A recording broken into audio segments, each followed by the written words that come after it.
4, 3, 2, 1.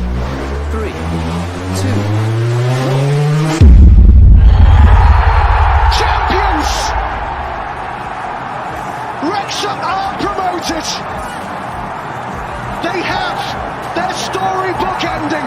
You can walk through the fire.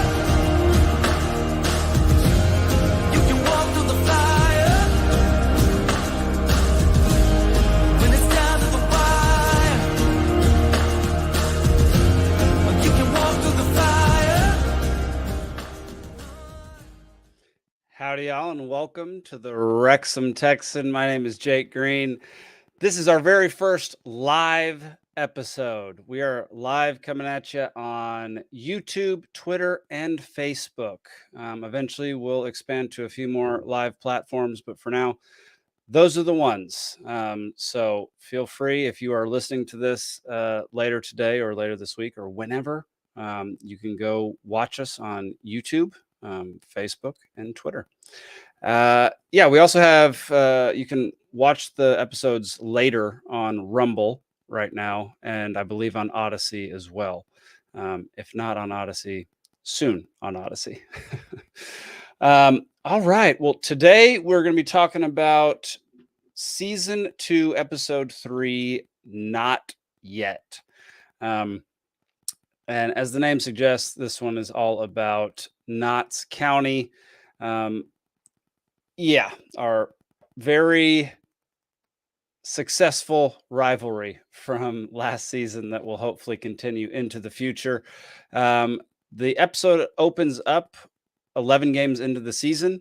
After the first couple games that were a little rougher, we started playing very well. But this one kind of focuses on how English fans and English clubs tend to hate Wrexham for how they're doing it. And we get this clip from the show right here. Would own a club. They're a totally different club, obviously, to when Ryan and Rob bought them. There's almost like an element to it where it's not pure. I mean, come on. Not pure. That is a ridiculous thing to say, I think. The whole point of football is to win and to move up the ranks, especially in the EFL ladder.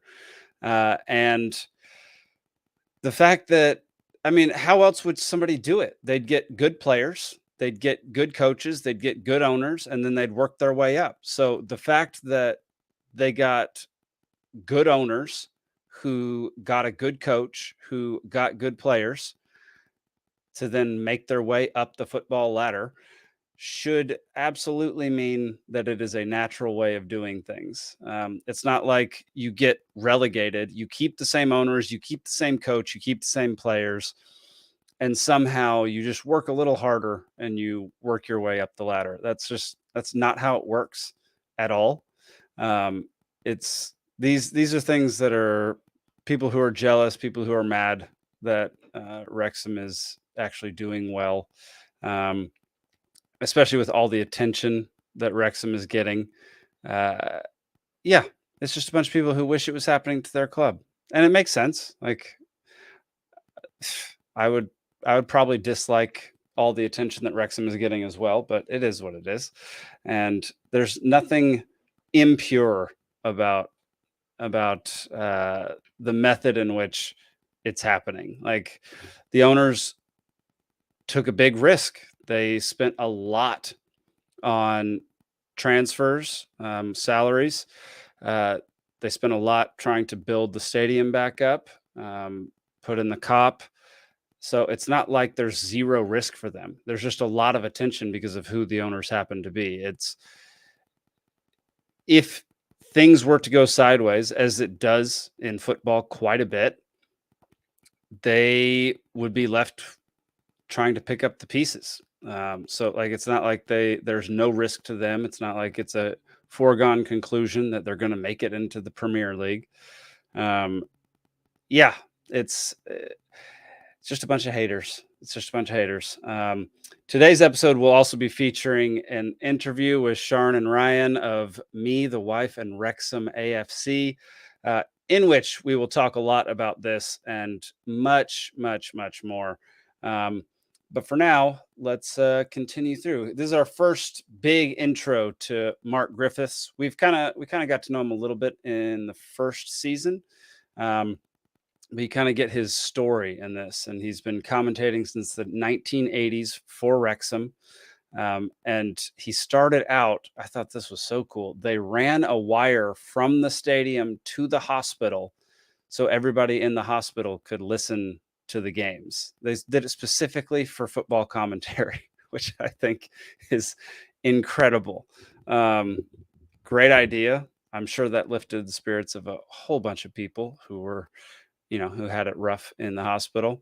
But yeah, I thought that was fantastic. And he's been doing it since the 80s. So what is that, like almost 40 years of commentating for Wrexham? And he kills it.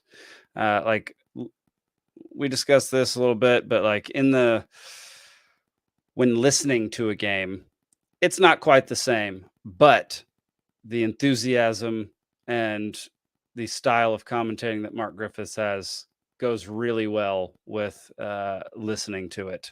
So it's still exciting, but it's definitely never the same as watching it on TV or in person. So let's see.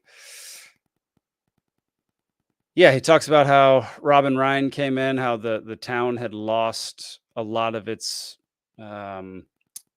hope, I guess.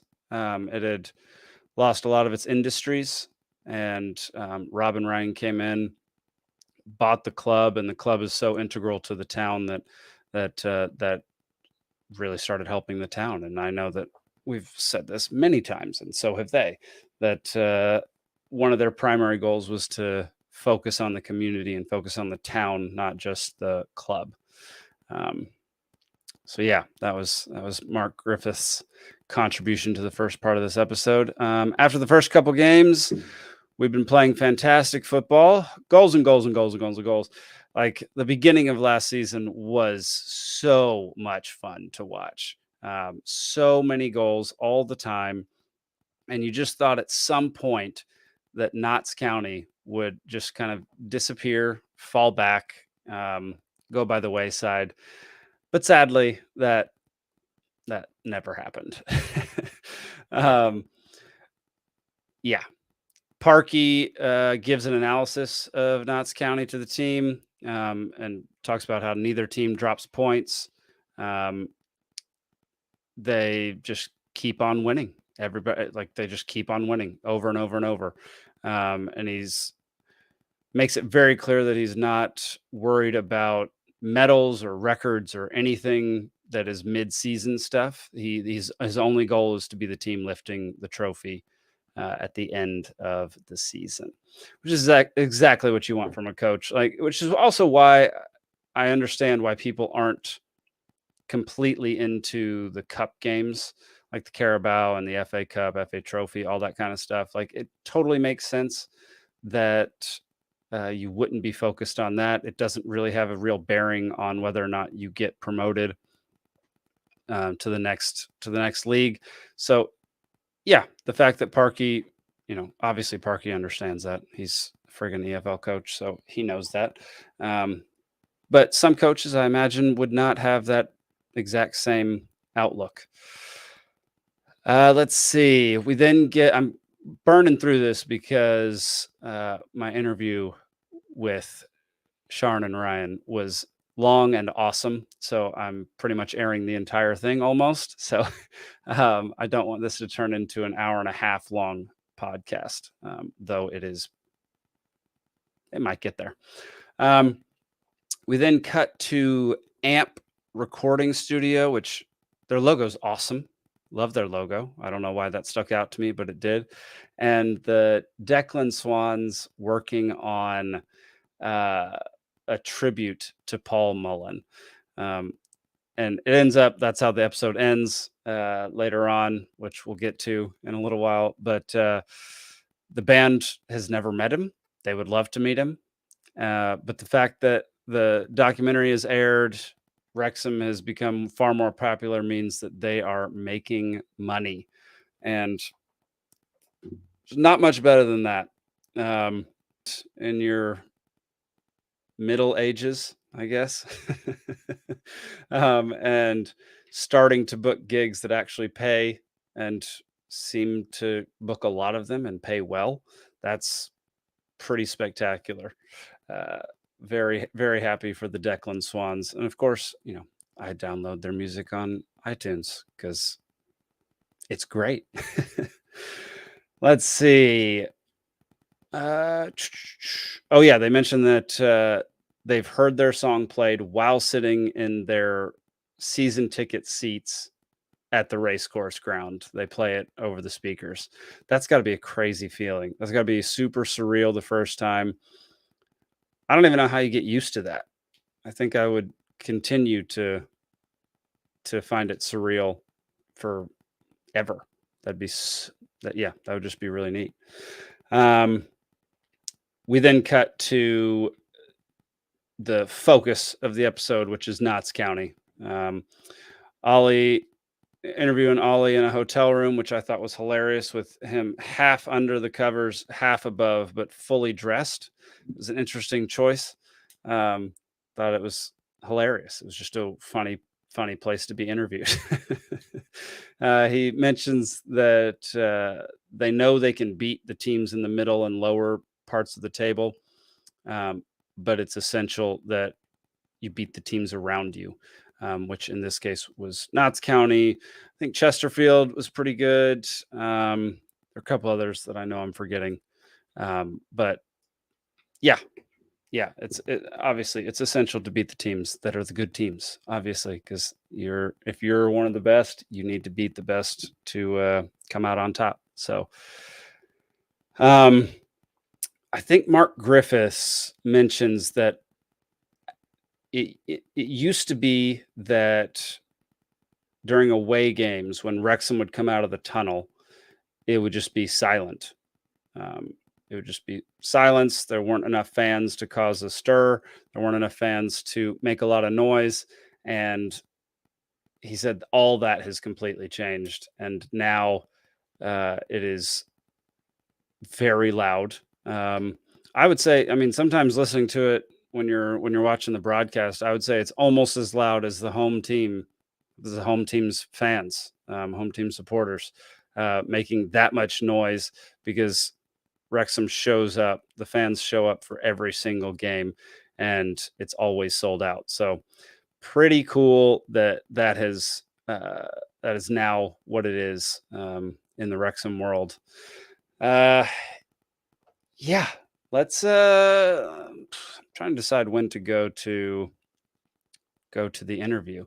We'll talk about Langstaff real quick. So yeah, this it really starts focusing on Notts County and how well they're doing. And we all know Macaulay Langstaff just absolutely killed it last year. He and Paul Mellon, just the number of goals those two guys scored was insane. And watching Notts County play last year and this year, got to be honest, they're crushing it this year. Last year was fun in the most frustrating way possible. Like, fantastic football. But you're just begging for them to miss a shot or miss a goal or get scored on just a couple more times. But to be perfectly fair, they're a phenomenal team. And they started out in this particular game, Wrexham versus Notts County away. They started out the better team. They get a goal in the first half, and then the argument at halftime, which I imagine for some people seems a little shocking, seems a little odd that Mullen and Tozer are screaming at each other at halftime. But man, that definitely happens. People get super frustrated, especially when things aren't going perfectly well for you and things aren't falling the way they normally are or you think they should be. You're going to get at each other's throats. So completely understandable. It's not something generally that players hold on to later on. It's just what happens with players. It's an intense situation and everybody's trying to do their best. And sometimes words are exchanged. But I love that Parkey just comes in and says repeatedly, that'll do. Just calm down, get it together. That's plenty of screaming at each other. He doesn't feel that, which is really funny in comparison to this scene. He doesn't feel that hard times for them tear them apart. They pull them together, and the team knows what they need to do to get the job done. But in the end, the game ends 1-0, even after Wrexham scored off an offsides call. So in the end, it was a loss to Notts County to start out the rivalry last year. And it was a great game. It was a fantastic game. And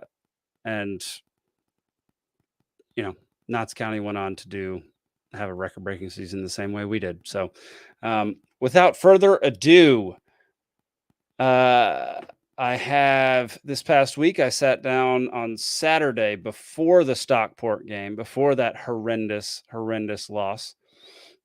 I sat down with Siân and Ryan of Me, the Wife, and Wrexham AFC. And so here we go. Here is us chatting for about 50 full minutes. So enjoy. And Ryan, welcome to the show. How are y'all doing? Good. Thanks for having us. Yeah, really good. Thank you very much for having us on. Absolutely. Have y'all done any podcasts with people from the US recently? Yeah, not recently. We did quite a bit in the off season though. So throughout the summer, we panicked a little bit coming towards the end of the season, thinking, how are we going to fill an hour show when we haven't got that much to talk about? So we sort of opened it up to getting fans on, new fans, old fans, whatever it was. And we did have a lot of Americans come on, didn't we? We really did sort of new to the club, some of them new to football as well. So yeah, we have chatted to quite a few, and it's a feature that we've sort of kept now into the season. We try and get someone on every week. Yeah, not for as long as in the off season, but yeah, no, it's fun. We love speaking to people. I like the sound of my own voice, so that's. Can you tell? Well, if you're going to do a podcast, that's probably a good thing to have. Definitely a good trait to have. Yeah. What originally, what made y'all want to start a podcast? And Siân, why did you want to get into football and get into this whole side of things? Well, it was my idea to start a podcast. Okay. I started going to the football just off the off chance because my brother had a season ticket. He was poorly quite a bit, so he couldn't go. So I literally to save there being an empty seat in the ground, I stole his ticket basically. She says it was to save there being an empty seat, but she didn't care if there was an empty seat. She just was nosy at what the boys were getting up to on a Saturday. What's all the fuss about? That's what it was, wasn't it? Actually, it was because obviously on a Saturday, Ryan and our little boy Alfred, well, not so little anymore, they go to the football with Ryan's dad, and I was just like, what am I going to do on my own? So when I got the opportunity to go, I thought, you know what, I'm just going to go, to be a bit nosy and maybe to catch a glimpse of Rob and Ryan. Just literally from the first moment, my first game, I was like, oh my God, why haven't I got involved in this sooner? It was just amazing. And I love it to bits now. So it was like, right, let's do a podcast. So Ryan was like, oh, okay. Let's do it. So yeah, it's like it was my idea. Yeah. My name, I come up with the name of the podcast. She did. I'm just like the driving force of the whole thing, really. Wow. Okay. So you're the mastermind behind it all. Yeah. She is. But weirdly, obviously we're on social media, whenever people message, Siân does all the social media. I don't really do that much on social media. Siân does it all. But when they message, they assume they're speaking to me. So Siân got quite annoyed by that. She goes, well, why do they assume they're speaking to you? But Siân's just give in now, and she replies as me. She doesn't reply, she doesn't correct anyone anymore. She just replies as me. I do. So I've got a really good social media presence without ever being on social media.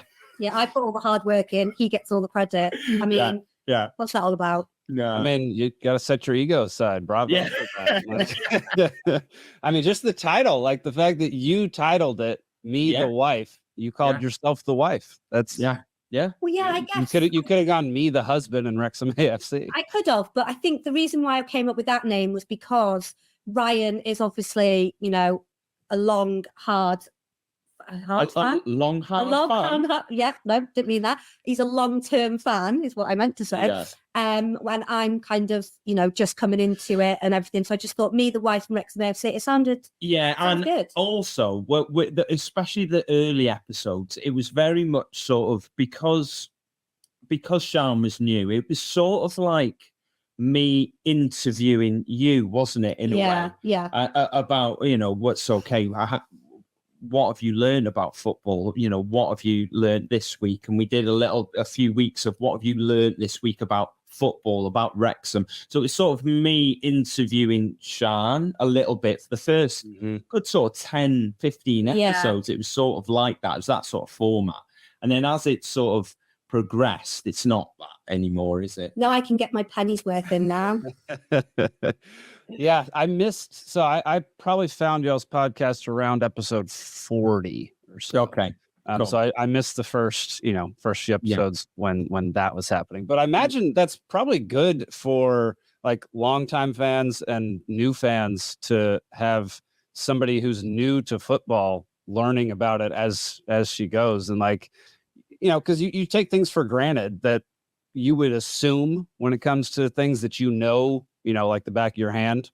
And so I imagine that like being on screen with somebody who's learning the game and learning Wrexham and all this kind of stuff will, help engage people more and help create a bigger fan base. Definitely. We sort of felt that was our sort of niche, really, and it was our unique selling point. I'm the USP of the podcast. I think I'll go with that. I think because if you go to any sort of football podcast or football YouTube channel, it's sort of very much a sort of boys club, isn't it? In the sense of there's a lot of men sitting around who profess to know everything about football. We do though. Yeah, yeah. Well, yeah, we do. But, Ryan does that.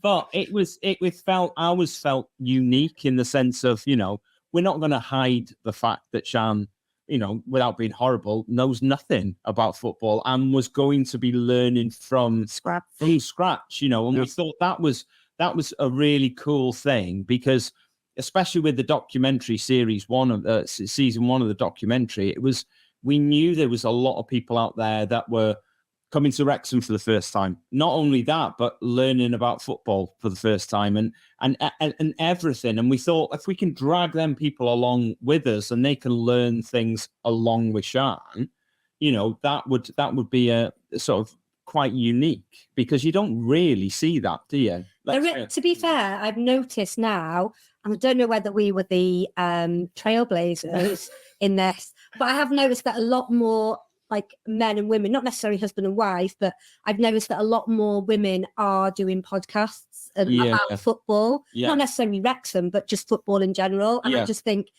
it's good to see. I'm not like saying, it's a bad thing, but I think it's a... But you're saying the reason they're doing that is because of me. Yeah, it's because of me. I mean, I believe it 100%. Yeah. I mean, y'all are trailblazers. Yeah, absolutely. I'm a little bit in the same boat. Like I don't know everything about football. I know everything about American football. Which is quite different. So like I've tried to say repeatedly that I don't know what I'm talking about when it comes to like basic.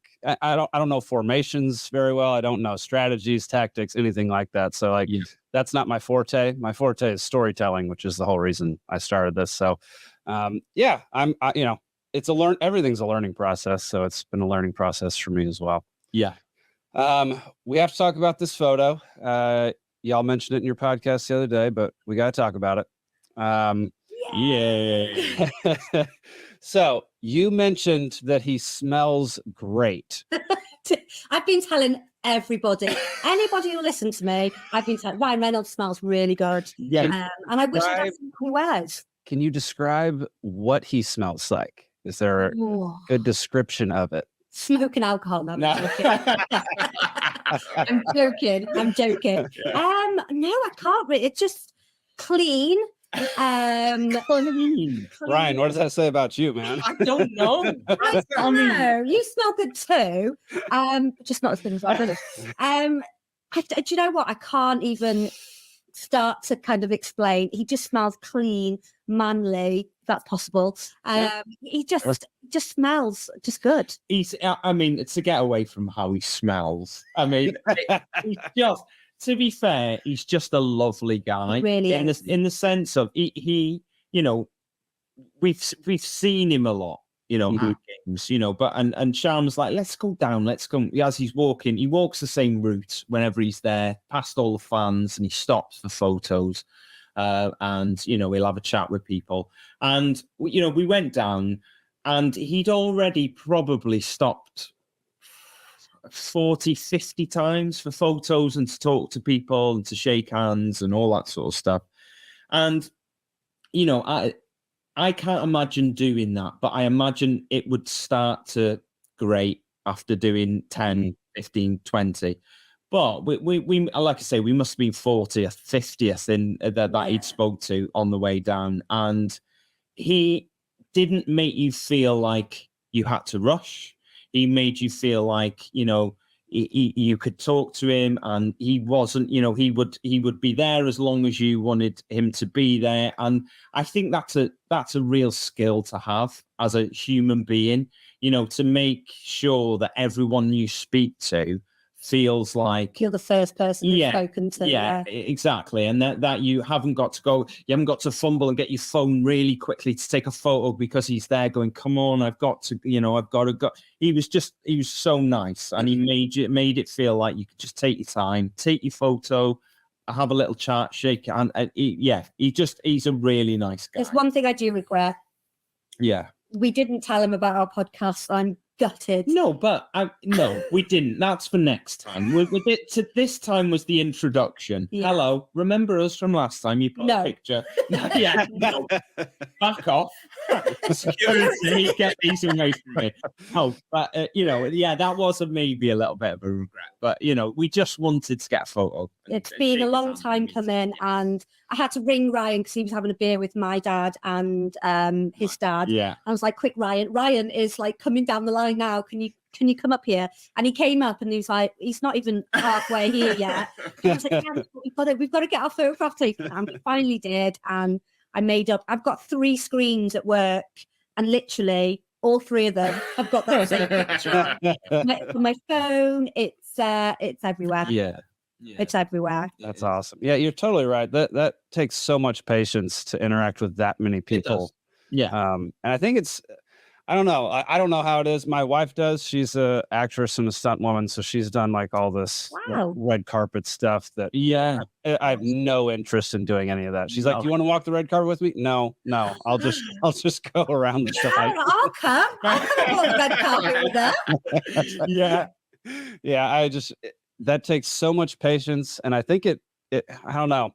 Like, I'm an introvert generally, so like social situations, while I love them, they kind of drain my energy, but like for her, they give her energy. Yeah. And I have to imagine that you kind of have to be an introvert to be able to interact like this with so many, or extrovert to be able to interact like this with so many people. So it's pretty cool. And like to have the goal of like you're there to interact with people, not to get to where you want to go watch the game. Yeah, exactly. Yeah. Lovely man. Yes, we just got to meet Rob now. Yeah.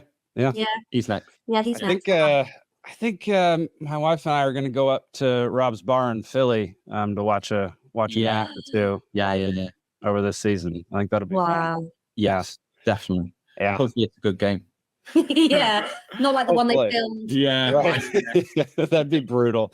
I completely understand his pain in that. Yes. Like, if I invited somebody to watch something that I enjoyed and then it was just boring as crap. Yeah, exactly. They're going, "Oh God, I look stupid now." Yeah, it wasn't good, was it, that game? But no. All right. Well, I've got 3 clips from the Not Yet episode that I'd love to chat about. So let's watch the first one. I want to see Deadpool in the mud. They want to see Rob McElhenney disappointed. They want to bloody the nose to the big fancy Hollywood jerk-offs. Have you found that to be the case? Because y'all, I feel like, Ryan, you definitely are more involved than I am as far as like keeping up with the news, keeping up with everything that's happening behind the scenes and like with the fans in the area, especially just being, over in Wales. Do you find that to be the case where people want to see Wrexham fail? 1,000,000%. Yeah, definitely. I think it's very much what happens in this country. I always use Man City as an example. So Man City had a horrible time. They dropped down the leagues. I think they got down to what is currently League One. They dropped down to, they were in a really bad shape. And they started climbing back through the leagues. They gained quite a bit of respect for people. They obviously got quite a bit of a heavy investment from Sheikh Mansour. And Man City for a long time were everybody's second team. Everyone wanted to see Man City do well. Oh, look at them. They've been down there. They've been underdogs. They've climbed their way back up. And then quite quickly, once they started spending big amounts of money, everyone was like, hang on a minute, bit suspect of this team now. And then all of a sudden, everyone hated them. And the story mirrors through history, and it's mirrors again with us. Everyone was really interested in Wrexham, and fans of other teams really wanted us to do well. Or fair play to them, they've been down in the National League for 15 years. I really want them to do well.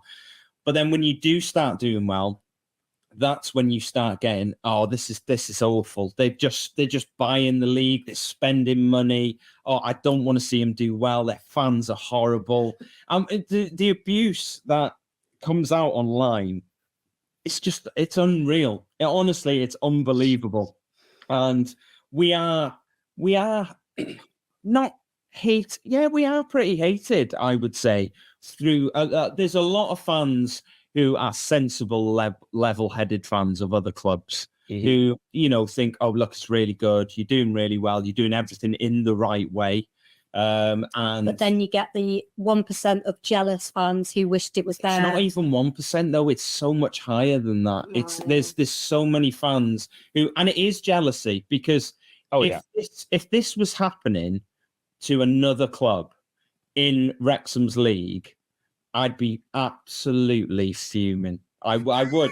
I just would. I'm not going to even lie about it. I would be fuming, knowing that why isn't this happening to us? Why haven't we got money to spend? Why can't we redevelop our ground?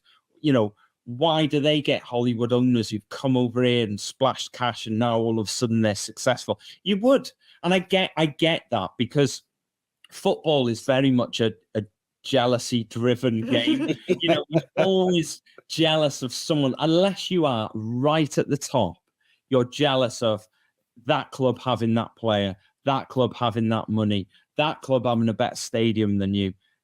Whatever it is, it's just rife within the game. And so while it can be annoying, the abuse that the club get and the players get online, at the same time, I sort of understand it as well, because I think I would be the same if it was happening to somebody else, if I'm honest. Yeah, but there are people who just take it too far. There's one person in particular, I'm not going to name them, but... Name them. No. Don't name them. Because that's what they want. Yeah, they want to be named to get publicity. I've actually blocked them on our Twitter now, because we don't even follow this person. They don't follow us. They don't follow us, but because obviously Wrexham fans interact with this guy or girl, I don't know whether it's a guy or a girl actually. It's a guy. Is it? He's just incessant. Instead of talking about his own club, he's constantly talking about us, and it's not us. I mean Wrexham. 60% of his tweets, I would say, are Wrexham based, and even people who are fans of the same club are saying, just let it go. Just stop. Just stop. Yeah. It's just ridiculous. And you may know who I'm talking about. People who are watching this may already know who I'm talking about. But yeah, we blocked it. We've got this account now on Twitter because I'm just sick of hearing the same garbage coming out of this person's mouth. But it's how, unfortunately, that's how you build a social media profile these days. Well, by being negative about other people. Yeah, It's a way for sure. Yeah, it is definitely. You throw your line out there, you get your fishing rod out, you throw your line, you say something nasty or something a little bit derogatory about a club or an organization or a person, and then what you tend to get is you get a load of people jumping on that and comment, and then all of a sudden your post has got 100, 200, 500, 1,000 comments on it, and then other people will then think, why has that got 5,000 comments? Because I do it myself. How come this post got 5, 6, 10,000 comments? And I click on it to see what the replies are. Mm-hmm. That might wind you up, and you get another reply and another reply, and all of a sudden, you're, if you want to call it social media famous or whatever, because that people just want to. It's about interaction, and that's why I've always tried to say to Sean, don't reply to him. Don't comment, because that's what he wants. He wants people to interact. Positive, negative, doesn't care. That's why I blocked him, because I kind of get carried away, and I'm just feel right. Okay, I'm blocking it now. It's an annoying byproduct of social media, isn't it? Which is why because I do all the social media. I try to be positive, and our social media is kind of a safe space rather than coming out with horrible derogatory. We don't slag off any other clubs. No. If they've played a game and they've played well, we will comment on their post and say, well done, you played well. We'll never be horrible about a person. Although I will just say, if you're going to say that you wrote no. Sean annoyed a whole group of fans online because we went on unintentionally. I just asked. We went on when we played Walsall. There was a guy who does a Walsall podcast, and he asked us to go on pre-game to just to comment on what we thought the game was, how the game was going to go. Sean was working, so I did that on my own. And then after the game, we beat them 4-2. I think so. Yeah. And then he asked us after the game, do you want to come on just to, say what you think about the game? So we went on, and Sean was just trying to be nice. And what she said was, your defense played really well. Your goalkeeper played really well. The amount of abuse she got going, why is she saying our goalkeeper played well? He's just let in 4. And she goes there, and someone's going, she's either being really ironic or she actually knows nothing about football. And you got some real abuse. You've wound up a whole fan base just from. I did it unintentionally. Yeah. This is my problem. I kind of think before I speak. You don't think. So. I don't think. I speak before I think sometimes, and it can get me into trouble. So yes. Yeah, I'm a huge fan of the block button, of the block feature. Yeah. I think it is underutilized in today's world. People just get so upset about so many things, and it's like, if you don't like what someone's saying, just block them. You don't have to interact with that person. No. No. Exactly. If someone's just being nasty just to be nasty, forget it. Screw that. Yeah. Or you could bite back. You could type something really quickly and say something back to them, and then block them, and then you get it back. That's the best way to do it. No, we don't. Speaking of being nasty to other teams, here's another clip from this past week's episode. Worthy and noble opponents. And I wish they'd all fall down a manhole and sod off. That was the best line of the whole thing. Yeah. I was very surprised that he said that. I thought it was absolutely hilarious, and it's something that I would say. So the fact that I would say it means it probably shouldn't. He probably shouldn't have said that.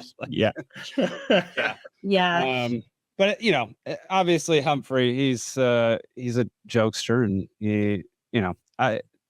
the issue is when people are just doing it to spread ill will and not have no care for what they're saying. They don't care about the person they're talking to and stuff like that. But I thought he was absolutely hilarious. He's so funny in the show. Have y'all met him yet? No, No. He's another one. No, he is another. We've seen him lots of times. Yeah. No, we haven't. We haven't seen him. We've seen him outside the ground, haven't we? Yeah. Quite a few times. But sometimes I feel bad in a way because at the end of the day, they're just people and they don't necessarily need people going up to them constantly when they're just trying to they're there to watch the game in the same way that we are. And sometimes I get a little bit sort of, I don't want to just go over and start talking when they're having a conversation with somebody else that they clearly know a lot better than they know me, and just to encroach on someone's day. Sometimes I just feel a bit bad about doing it. People do it to us. I know people do it to us, and it annoys me. No, I'm joking. No, it doesn't. But it's you sort of sometimes when people are in the public eye, you forget they're actual people as well. And you just sometimes I just think let them just settle into. They're there to watch the game. Just let them do that. Yeah, but we need to be a bit more. I know. Yeah, we do. Because we want to meet them all. Yeah. Yeah. Definitely. Yeah.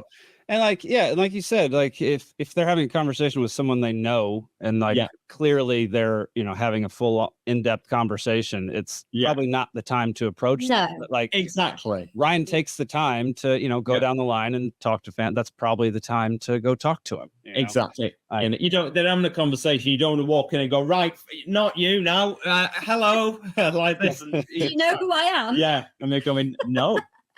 Yeah. All right, one more clip from this past week's episode because I want to talk to you about this as well. The supporters of Wrexham away games are phenomenal. We're taking 5,000 supporters to away games. We get people driving 4 hours. How has y'all's away game experiences been? Like, is it this fervent? Like, are there this many people going to all the games? And like, what's the tone like when you go? They're always sold out. Yeah, it's always sold out, no matter when it is, what day of the week it is, rain, shine, snow. We've had some really good away days. We were at Oldham last season, was amazing. What was my first away game? Was it Oldham? Oldham was your first away. Yeah, I mean it didn't start off great, to be fair, but then obviously we won in the end. I think an away day, go into somebody else's ground and to win the game in the way we did at Oldham, for example, scoring 2 really late goals after playing awfully for like nearly 90 minutes. We were terrible. And then to then get 2 late goals, it's something special to do that. When you're not, it's special to do that when you're at home in the seats that you sit in every week. But to go to somebody else's ground and do it to them on their ground, that's good, isn't it? But then at the extreme, we watched Halifax away. Yeah, we went to that was awful. That was a terrible game. But we went to like Coventry in the FA Cup, and we went to that game. That was an amazing day out. When we won that game, we took 5,500, something like that. Yeah. We went to Sheffield United when we were lost in the replay in the FA Cup. That was a really good day. I think we took about 5,000 there. Even if Billy Sharp did ruin it by his childish antics. But I think it just depends how many tickets we get. Whatever we get, we sell out. It's as simple as that. But today, like we were hoping to be at the Stockport game, but they only give us 900 tickets. So 900 tickets. It's a bit of a, it's obviously a mad scrum. Yeah, how big's their stadium though? Like, I'm not sure. It's probably similar to ours. Yeah, probably 10 or 11,000. Okay. And we're, I can't really knock that too much because we're only giving away 1,100, and they've probably got a similar sized ground. So yeah, it's sort of like you're annoyed because you really want to go. Yeah. But then at the same time, you're sort of like, well, we can't really complain too much because we're not giving much more than that away either. So yeah. Who wants to fill their ground with away fans? We'll still be the loudest though, I bet you. Yeah. Let's go. We'll be listening to it obviously because we're in obviously the UK and we have like 3 o'clock what are they called, blackout, Media blackout. so we won't be able to watch it, but we'll be listening to it. So explain that to me. Why is that the case? Why can I watch it and you can't? So basically, there was a ruling that came in Not that long ago. 25 years ago, something like that. They saw a decline in people attending games, and it sort of came along at the same time. So Sky TV bought all the rights for the Premier League, and this big juggernaut that was Sky TV, that is Sky TV, and they started streaming games, not streaming games, just showing games on their channels, and they people who run football in this country noticed a decline in people attending games.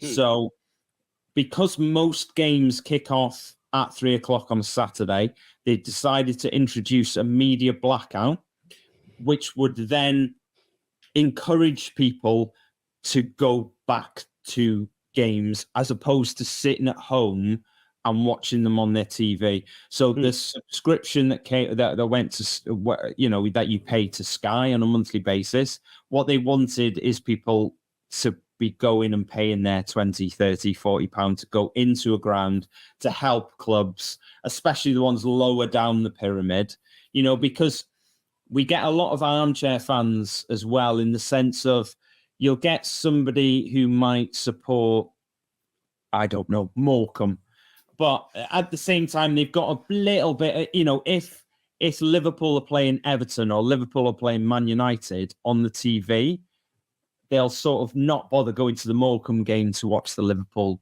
Man United game, maybe, because they're not complete fans. They just like going to the odd game now and again. Right. And what they thought was that to stop that happening and to take money away from these clubs by people not wanting to go, they just black out media coverage at that time. It would reinvigorate people wanting to go to actual live sport. And to be fair, it sounds crazy, but it actually worked. And the attendances at games actually sort of rose back up again, and they're back at a good level since they've done that. As I say, they've done it for about 25 years now. So there are ways and means around the media blackout in this country, none of which are completely legal, shall we say. So, there are ways and means. There are ways and means, but we'll just listen to it. Yes. Because we're not naughty. No. Okay, well, then you're a better person than I am. I would find any way to get around that. Listening to a commentary on a radio it's just not the same as either being there or watching it. I just think, ultimately being there watching it is the ultimate thing, isn't it? Yeah. But listening to it on the radio, it's just, no matter how good the commentary is, it's just not the same. Ours is good. It's just not, it's definitely not the same. And I've definitely said this on the podcast, because there have been times where I can't even watch it. Especially last year, and last 2 seasons when we were in the National League, it was harder to watch.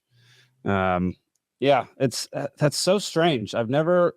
So does that even apply? So does that apply to Premier League teams as well? So yeah. Wow. So that's why you get when there's a Premier League game, that's why you get games at 12:30 in the afternoon and games at 5:30. So the media blackout runs from 3 p.m. to 5 p.m. on a Saturday. So that is why you will get games on at 12:30 in the afternoon, because they're outside the media blackout and they can be shown on TV. And then you'll get games at 5:30 in the evening, UK time, obviously, and because they're outside the blackout. So that's why them games exist. Them times of games exist. If there was no media blackout, there wouldn't be a 12:30 game probably, and there probably wouldn't be a 5:30 game, because they'd all just kick off at 3 o'clock. And then you could watch whatever you wanted. Interesting. But, abolish the media blackout, I say. I agree with that. Let's get political with it. Yeah, you might see. You sort of Yeah, I'm not going to get it. Yeah, Yeah. I It's not your podcast. know. Back in your box. Go off on whatever rant you want, Ryan. No problem with it. Well, if I start, I won't stop. Yeah, he won't. Once he gets a bee in his bonnet, that's it. He just will go on and on and on. I've had it for 13 years. Outside of the match itself, what has been your best and worst away game experience? Like, aside from what the result was of the game, what's been your best and worst? When was it when you couldn't get a beer? Oldham. Yeah. I think that would be Ryan's. No, but I see when You've been to a lot more away games than I have. Yeah, so. but the thing is, Oldham was horrible because driving there was horrible because we got stuck in.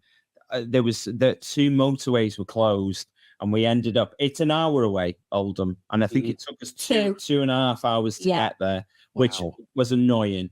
And then we parked up and we walked to the ground. A little bit late getting there.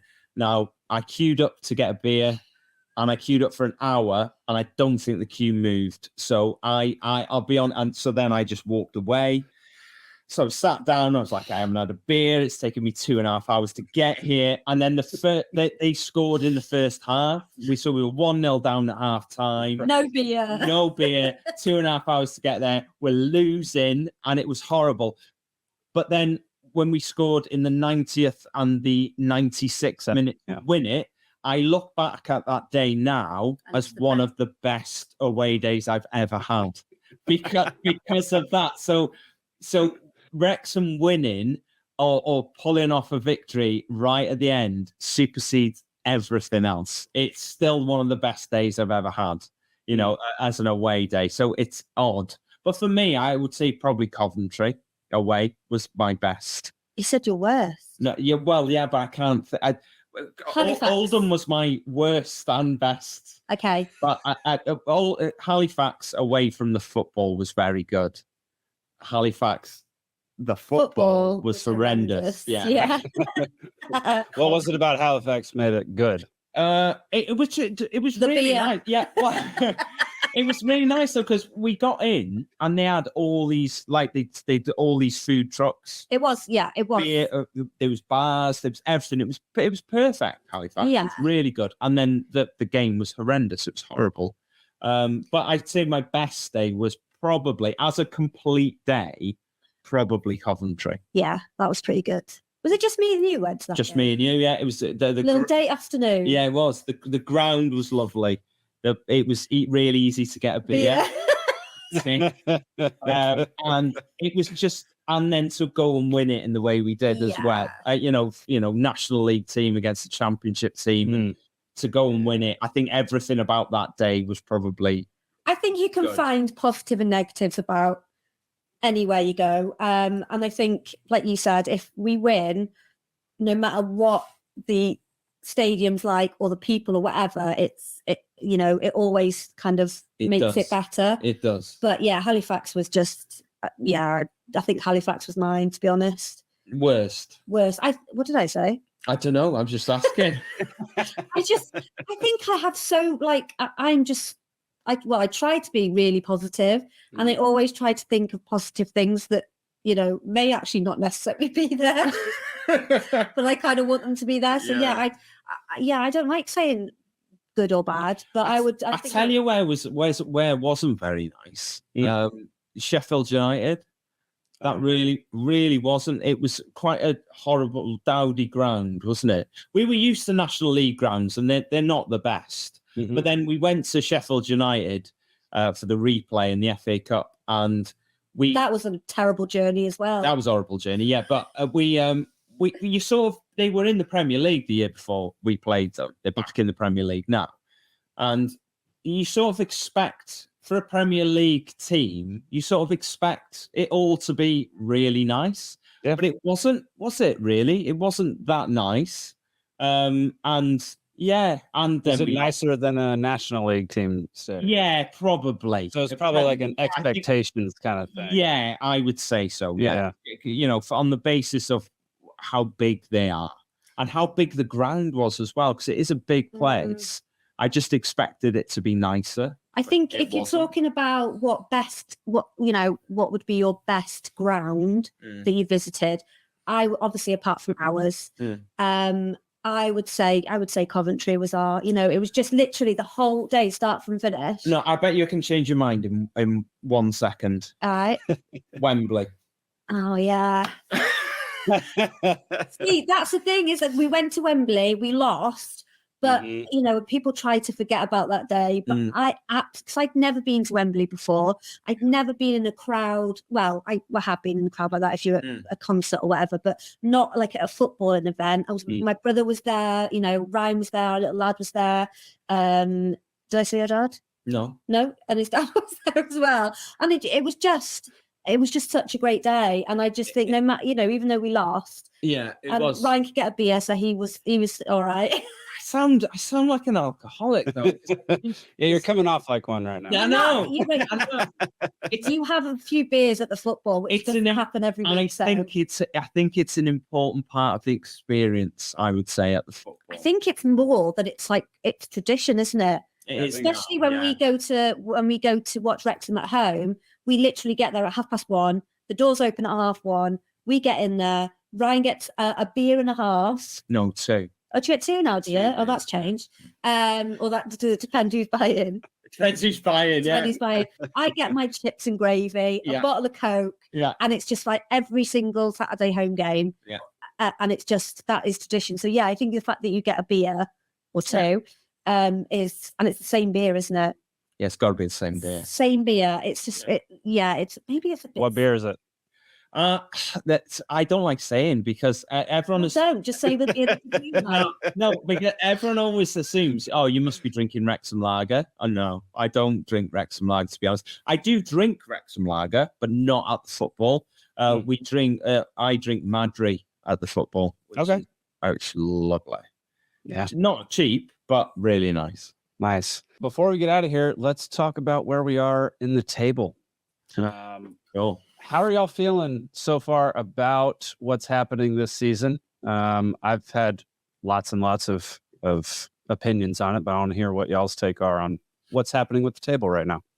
I'm very pleased to be less than 10 games in and to be 4th in the table. I'm happy. If someone would have offered me that at the start of the season, I would have snapped their hand off. I would take that all day long. I wasn't one of these people who expected to be top by now. I didn't think we'd be this high this early either. I've said this so many times, but I try and use Stockport last season as a bit of a yardstick as to where because Stockport were excellent in the National League. They pipped us to the title. They went up, and it took them about 15 games to find their feet and to, we're in a new league, we're playing new teams. It's not the same. Everyone's a little bit better than they were last season. And yeah, about 15 games in, they started to put a bit of a run together, and Stockport ended up 4th, just missing out on automatic promotion in the end last season. So when we had a slow start, didn't bother me. I was expecting that. I just didn't expect us to start looking as good as we do this early, if I'm honest. I thought we'd be a good 10, 15 games in before people started looking at us going, these might be a force to be reckoned with. So for me, I mean, this is as good a start to a season that I could hope for, I think. I think it is slightly annoying Notts County are doing better than us, but hey, that's fine. I can live with that. I think that's a rivalry that is going to go on for years and years and years. Gosh, I hope so. It'd be so fun to get promoted with them repeatedly. Yeah. I think it'll happen. That's what I can see happening this season. I genuinely think that both of us are going to be in that top 3 come the sort of end of the season, the business end. Yeah, but don't you want to just knock the smugness off? No, I want to keep it going. No, I see I'm bored of it though. It's look, just be crap. No, it's not, and I think what it does is if we go up together again, this season, next season, whenever it is. And then we're close the season after. It's a sort of rivalry that keeps the exposure on the club. There's been a big boom of exposure and people are really interested in the club. It is very natural for that to sort of cool over time, and people, a lot of people will stay and it will continue. Some people will drop off and it will cool a little bit. I just think having that rivalry up through leagues, it just keeps exposure on the club. More exposure equals more sales, more money, more streaming, everything. And I just think anything that you can have that sort of keeps that exposure on the club, even if it is a rivalry with someone you don't particularly like, who cares? Let's say, happy days. But I genuinely think they'll go up this season, and I think we will as well. How whether we're going to go top 3 or playoffs, or they go top 3 or playoffs, I don't know. But I genuinely can see Notts County for me look very good. I've watched them twice this season. Yeah, they look a lot better than they were last season, and they were very good last season. I am slightly concerned about playing them, especially when the first game we played them is away. Same as that last. It was like that last season, though, wasn't it? But you don't want to lose to them, do you? No. And I just think that'll be such a huge game. But that's in the sort of 5-6 weeks, that game, isn't it? Something like that. And I would like, I wouldn't put it past us being first and second when that game comes around. I might be wrong, but I wouldn't put it past us, to be honest, for that to be the case. And then it just makes it so much more interesting then, doesn't it? Yeah. I mean, if Wrexham were 8 before and halfway through the season, it's 1-2, Notts County and Wrexham. It's just, people are going to hate the team. Yeah. I know. But what do you think? Where do you think we're going to end up? Top. I don't know. No, I think, I've said it before. It's like, I know that, it would be nice, sorry, for us to be, champions of League 2, going into League 1. But looking at the teams like Swindon, for example, they're doing really well. They're doing really well, and they are a great team. But I'm still going to be positive. Yeah, and think we will be. I reckon we'll be first or second. I can smell a butt then when you were going. No, well, I don't know because I'm not. Yeah. I just want to be positive, so I'm just going to say we're going to win it. Yeah, we're going to win it. And if we don't, then I don't want to go in the playoffs. I don't want. We can't do playoffs. We can't. I've been, Sian knows. Sian has been a fan for very long, and she's like, "Oh, we can't do playoffs." No, I've been a fan for longer. I've seen us in the playoffs. I know, and I know we can't do the playoffs. I'd love to be proved wrong on that one day, but I think. I don't think top 3's out of the realms of possibility. I don't think it's a ridiculous notion. If we play the way that we played against Grimsby for the rest of the season, no one will touch us. Yeah. Nobody in this league will get near us if we play like that. I'm not naive enough to think we're going to play like that every week. I know how football works, and you have your bad weeks, and then then injuries creep in, suspensions creep in, and all that sort of thing. I mean, Elliot Lee is 1 yellow card away from a 1-game suspension now, so things change, and things happen. And but if we do play like that, and we do find our rhythm playing like we did against Grimsby, there's not one team in this league that will beat us. Yeah. I mean, the mere fact that we're in 4th right now and Mullen has only played 1 full game, should tell you a lot. Yeah. And we've also signed Fletcher, who looked, I mean, for the last 10 minutes looked incredible. Like him and Lee's little interactions were. I know. Yeah. It was honestly, when we signed him, Sian didn't really know much about him, did we? And I explained. I knew he was Scottish, and that's it. Yeah, and I sort of went, he's all right. I mean, I remember him playing in the Premier League, and I know he played for Dundee United last season. And I was like, and she goes, "This is a good signing." And I went, really? I mean, it's not like mind blowing. Do you know what I mean? And then when he came on the other day, I think he did. It wasn't the overhead kick. It was before that.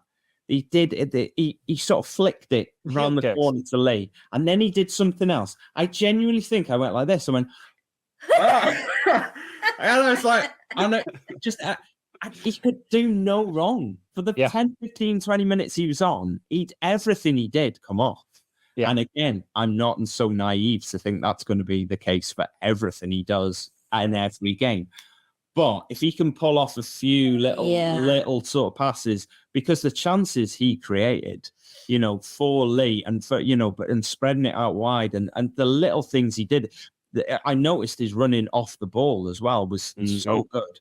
And if we can just get half an hour out of him every game, and it's as good as that, I'll take that all day long. At the age of 36, if he can do that for half an hour every week, I'll be more than happy. Heck yeah. I've loved our signings. I love McLean. That dude is an animal. Yeah. I fell in love with Elliot Lee, last year, and he's by far my favorite player. I love a player that hustles, never complains, and just keeps going. Yeah. Which is why Mullen can never be my favorite player. He whines too much. Did you see the bit on the documentary where Millie said to him, "Can you fake another penalty?" Yeah. I thought that was hilarious. And he was like, "Me? Fake a penalty? Never." No. I love a person that has no filter. It makes things so much more interesting. Yeah. That was such a good episode. Yeah, that was a good one. It was. I'll be analyzing that one before this episode comes out. So that was a great one. I thoroughly enjoyed it. Well, y'all, where can people find you? Just so people know. Yeah, so we are a podcast and a YouTube channel. So you can find us obviously on YouTube. Search me, the wife, and Wrexham AFC. We are currently on the way to 1,000 subscribers. I think at time of recording we are on 992, which is massively annoying that we are so close and so far away. Yeah. But so you'll find us, as I say, on YouTube, but anywhere that you find your podcasts, we're there as well. So Apple Podcasts, Spotify, all the usual places that you find your podcasts, we are there. Social media, we're all over that as well. I say we. Sean is all over that. That's all me. Yeah, Facebook, Twitter, Instagram, Threads. Not so much Threads. I got bored of that. I know. Threads. I'm not doing Threads. No, I'm not feeling it. No. Spoutable. We're on Spoutable. Yeah, not feeling that either. I don't even know what that is. What the heck is that? No. It's somebody got in touch with us and said, "Oh, there's no Wrexham podcasts at the moment on Spoutable." Now we know why. No. It's not the best. No. So I think we'll just stick to the core ones until Elon Musk starts charging us 50 quid a month to be on Twitter. Well, we'll be on all of them. Yeah. And then when he starts, I mean, why does he need more money? Let's be honest. I'm not going to start ranting about Elon Musk, but I mean, why do we need to start paying for? Hey, you might, at some point you might be making enough to where that's nothing. Yeah. It's just take 100. Just drop it. 50 for Twitter, 50 for yourself, Elon. Well, y'all heard it. Go, all my 8 people who listen to this podcast, go subscribe to me, the wife, and Wrexham AFC to get them up to 1,000.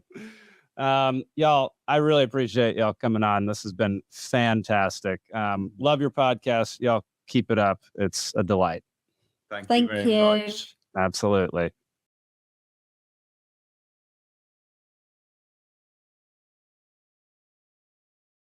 Just realized I was muted. So there you have it, y'all. Me, the wife, and Wrexham AFC joined the podcast this week. Thank y'all so much, Siân and Ryan. Y'all were fantastic.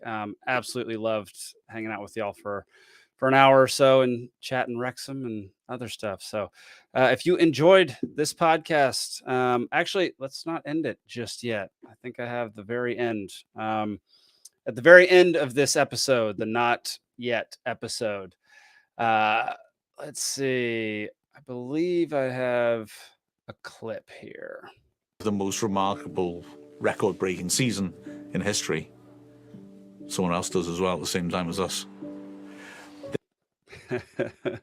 And that about sums up the entirety of last season is those words right there. We had a record-breaking season last year. Notts County came along and did the exact same thing, and we pulled it out at the very end. It draws a lot of hate from people, but man, it draws way more love. It draws way more people enjoying the sport, enjoying the team, loving the town, loving the club. Yeah, it's way more of a positive thing than it's a net positive by far. And it just the whole story of Wrexham has been beautiful, and I just very much looking forward to watching it as it continues over the coming years. Watching us climb that EFL ladder, watching the town grow and adapt, and yeah, and just become more awesome than it already was. So yeah, that'll do it for this week, y'all. If you have any questions about the show, you can email me, director@peacefulseaproductions.com. You can also message me on Instagram and Twitter, WXM Texan, the Wrexham Texan. You can also head on over to my website, my company's website, which is peacefulsea.network. We've got the Wrexham Texan up there. I'm going to try to start showing these episodes or streaming them live on Fridays and Sundays, 5 p.m. GMT. 5 p.m. on Sundays, 11 p.m. on Fridays. Yeah. And then you can go to the rest of the website and check out all the other stuff that my company does, that we do here in the States. Actually, some of this is abroad, but yeah. Thank y'all so much for tuning in. I really appreciate it. Subscribe, follow, like, comment, all the above. Share it with your friends. If you would like to come on the show, please let me know. I'm very interested in having people from everywhere come on the show, chat about Wrexham, chat about filmmaking. I really love talking about documentary stuff. So if you want to talk about Welcome to Wrexham or anything like it, I would love to have that conversation with you. So that's it for today. Thank y'all so much. We'll see you next time. Later. Up the town. You search my soul with all your heart. You're gonna see it. You're gonna see it. And if you knock my soul with all your strength, you're gonna find it. You're gonna find it.